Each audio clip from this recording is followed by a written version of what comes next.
Exercice numéro 4. Dans cet exercice, ils ont dit une voiture consomme 5 litres d'essence pour faire 100 km.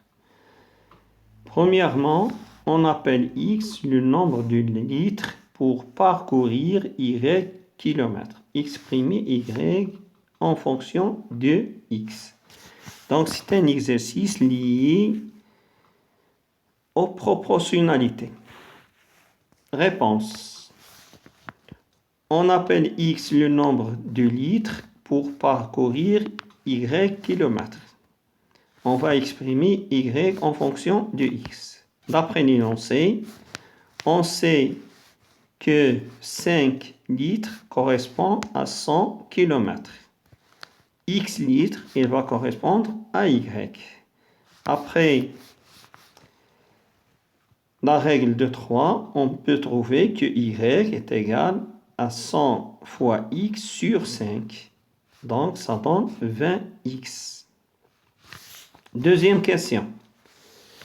Représentez graphiquement cette situation de proportionnalité en prenant en abscisse 1 cm pour 20 km et en ordonnée 1 cm pour 2 litres d'essence. Voyons la représentation graphique. Qu'est-ce que ça veut dire une représentation graphique?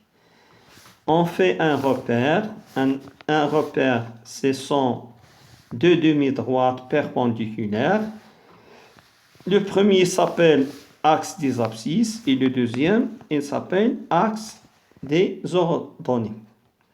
On va graduer l'axe des abscisses en centimètres. Et chaque centimètre, il va donner 20 km. Donc, la première graduation, 20, puis 40, 60, 80, 100, 120, etc.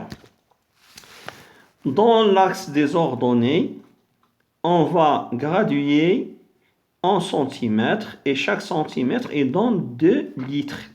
Donc, la première graduation, on trouve 2, 4, 6, 8, 10, etc.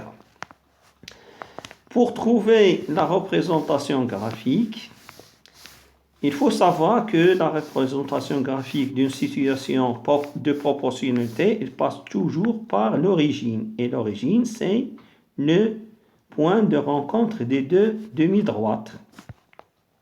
Donc, le premier point de la représentation, c'est l'origine.